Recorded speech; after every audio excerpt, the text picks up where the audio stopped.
পৃথিবীর ইতিহাসে এরকম কোনো রেকর্ড নাই, কোনো তথ্য নাই যেখানে কোনো সুফি, কোনো দরবেশ, কোনো সাধক, কোনো মুনি, কোনো ঋষি, কোনো সেন্ট বা কোনো মহাপুরুষ কোনো মানুষের ঘর বাড়ি জ্বালিয়েছে, কোনো মানুষকে কষ্ট দিয়েছে, কোনো মানুষের হক আত্মসাৎ করেছে, কোনো মানুষের উপর জুলুম করেছে, অত্যাচার করেছে, নির্যাতন করেছে, জোর জবরদস্তি করেছে, এরকম কোনো রেকর্ড নাই। উপরন্তু পৃথিবীর ইতিহাসে এরকম ভুরি ভুরি রেকর্ড আছে যে তথাকথিত নামধারী ইসলাম প্রচারকারী কিছু বকে যাওয়া লেবাসধারী মৌলভী যুগে যুগে সুফিদেরকে, মহাপুরুষদেরকে, সাধকদেরকে, ওলিদেরকে কষ্ট দিয়েছে, লাঞ্ছনা দিয়েছে, অত্যাচার করেছে, জুলুম করেছে।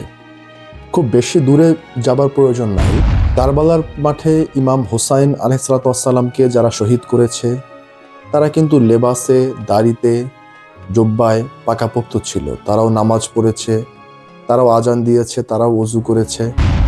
কিন্তু মহানবীর আওলাদ, বংশধর, নূরের বংশধর যে ইমাম হোসাইন সম্পর্কে মহানবী বলেছেন, হোসাইনু মিন্নি ওয়া আনা মিনাল হোসাইন, হোসাইন আমার থেকে, আমি হোসাইন থেকে। জান্নাতের সর্দার ইমাম হাসান এবং ইমাম হোসাইন আলাইহিসসালাম, জান্নাতের সর্দারকে কারবালার মাঠে শহীদ করে আপনি কোন জান্নাতে যাবেন সেটাই কিন্তু একটা বড় প্রশ্ন থেকেই যায়। তো যারা ইমাম হোসাইনকে শহীদ করেছে কারবালার মাঠে তারা কিন্তু সবাই মুসলমান ছিল, কিন্তু তারা মুসলমান ছিল লেবাসে, স্বভাবে নয়, আচরণে নয়, আদর্শে নয়। এই মুসলমান সাইজা তো লাভ নাই, এই মুসলমান হয়েও তো লাভ নাই। ঈসা মসিহ তথা যীশু খ্রিস্টকে যারা শুলিতে চড়িয়েছিল তারাও তো পান্ডা পুরোহিত ছিল, তারাও তো ধর্মের প্রচারক ছিল।